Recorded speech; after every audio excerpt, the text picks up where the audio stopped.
Welcome to അദിതീസ് kitchen. ഇന്ന് നമ്മൾ അദിതീസ് കിച്ചണിൽ ഉണ്ടാക്കാൻ പോകുന്ന ലഡു ആണ്.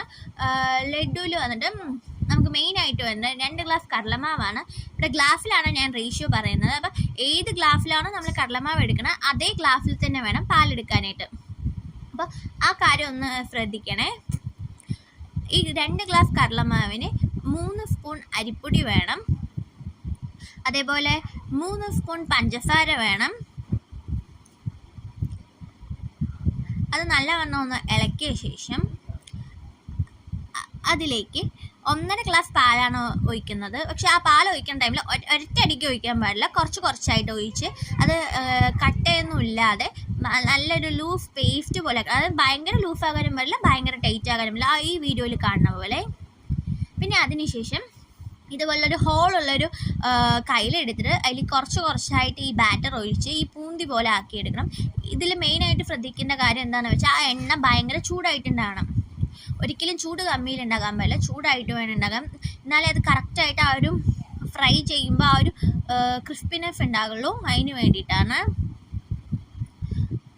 ഇങ്ങനെ നല്ല ചുട്ട എണ്ണയിലേക്ക് കുറച്ച് വേണം ബാറ്ററായിട്ട് ഒഴിക്കുക. ഒരൊറ്റയടിക്ക് എല്ലാ ബാറ്ററും കൂടെ ഒഴിക്കാൻ പാടില്ല, കുറച്ച് ഒഴിച്ചിട്ട് വേണം ഇങ്ങനെ എടുക്കുക. ഈ ഒരു പരിപാടി ലഡു ഉണ്ടാക്കുന്ന ഈ ഒരു പരിപാടിയിൽ ഈ ഒരു സാധനം മാത്രമാണ് കുറച്ച് ടൈം എടുക്കുന്ന ഒരു പരിപാടി എന്ന് പറയാം.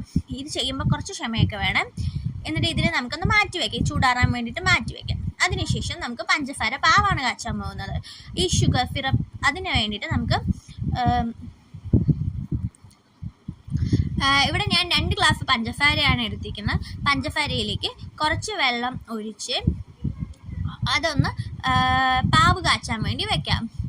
അതിൽ ഒട്ടും തരിതരിപ്പ് ഉണ്ടാകാൻ, പഞ്ചസാര പാവ് കാച്ചുന്ന ടൈമിൽ നല്ലോണം പാവ് ആകണം. അതൊന്ന് ലോ ഫ്ലെയിമിൽ വെച്ചിട്ട് വേണം പാവ് കാച്ചാൻ. ഒട്ടും തരിതരിപ്പില്ലാതെ പാവിൻ്റെ ആ ഒരു എന്താ പറയുക, വൺ സ്ട്രിങ് കൺസിസ്റ്റൻസി പറയും, അതായത് ഒറ്റ നൂൽ പദം. ഇങ്ങനെ കയ്യിലെടുത്ത് നോക്കുമ്പോൾ ആ ഒരു നൂല് പോലെ വരണം. ആ ഒരു കൺസിസ്റ്റൻസി വരുന്ന വരെ ആ ഒരു പഞ്ചസാര പാവ് കാച്ച്. അതിനുശേഷം നമ്മൾ ഈ നേരത്തെ വറുത്ത് വെച്ചത് അത് നമുക്ക് പൊടിച്ചെടുക്കാം. ഒന്ന് ക്രഷ് ചെയ്തെടുത്താൽ മതി, ഒന്ന് ഓട്ടിയിട്ട് നിർത്തിയാൽ മതി. നല്ലോണം പൊടിയാൻ പാടില്ല, ജസ്റ്റ് ഒന്ന് ക്രഷ് ചെയ്യണ പോലെ. അങ്ങനെ ഒന്ന് ആക്കിയിട്ട് ഈ പാവ് കാച്ചിയിലേക്ക് ഇട്ട് വയ്ക്കാം. അതിലേക്ക് 3 സ്പൂൺ നെയ്യാണ് ഇവിടെ ഉപയോഗിച്ചിരിക്കുന്നത്. നിങ്ങൾക്ക് നെയ്യ് കൂട്ടിയോ കുറയ്ക്കാതെ നിങ്ങളുടെ ഇഷ്ടത്തിന് ചെയ്യാം.